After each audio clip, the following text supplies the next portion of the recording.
అధికారంలోకి రాగానే ఇచ్చిన హామీలను నెరవేర్చే పనిలో కాంగ్రెస్ ప్రభుత్వం కృషి చేస్తోందని అన్నారు ఎమ్మెల్యే దొంతి మాధవరెడ్డి.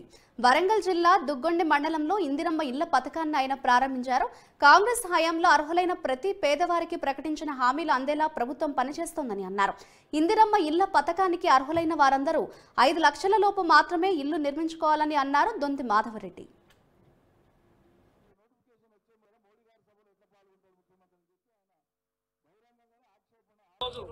మన నియోజకవర్గంలో మీ యొక్క గ్రామంలో మొదటిగా ఈరోజు ఇల్లుకు మొగ్గు పోయడం, ముహూర్తం ఏర్పాటు చేయడం, ఈ కార్యక్రమానికి మీరందరూ కూడా రావడం, మండల కేంద్రం నుంచి వచ్చిన అందరికీ మరి పాత్రికేయ మిత్రులకి ఈ శుభ సందర్భంగా ఇంటి మంజూరై మొగ్గు పోస్తున్న వారికి శుభాకాంక్షలు.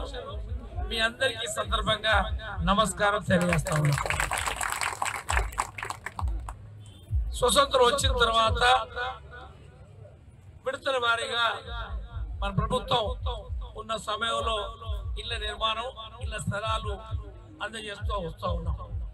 మరి ఈ రోజు గతంలో కూడా మన యొక్క దుగ్గొండి మండల కేంద్రంలో బుడిగ జంగాలకి ఇల్లు స్థలాలు ఇచ్చాం, ఇల్లు నిర్మాణం చేశాం అందరికి కూడా.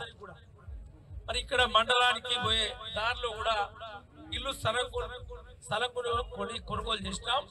ఆ స్థలం కూడా ఇప్పటి వరకు ఇల్లు స్థలాలు లేని వారికి ఆ యొక్క స్థలాలు కేటాయించి ఈరోజు బీసీలకి, ఓసీలకి 5 లక్షల రూపాయల విలువ చేసే ఇల్లు, ఎస్సీ ఎస్టీలకి 6 లక్షల రూపాయల విలువ చేసే ఇల్లు, వారికి మీకు అందరికి కూడా ఇల్లు లేని వారందరికీ కూడా మంజూరించి ఈ 5 సంవత్సరాల కాలంలో మన దుగ్గొండి గ్రామంలో ఇల్లు లేని నిరుపేదలందరికీ కూడా ఇల్లు నిర్మాణం చేయడం, అవకాశం కల్పించడం కాంగ్రెస్ పార్టీ లక్ష్యము తప్ప వేరే కాదని చెప్పి ఈ సందర్భంగా మీ అందరూ కూడా తెలియజేస్తా ఉన్నారు.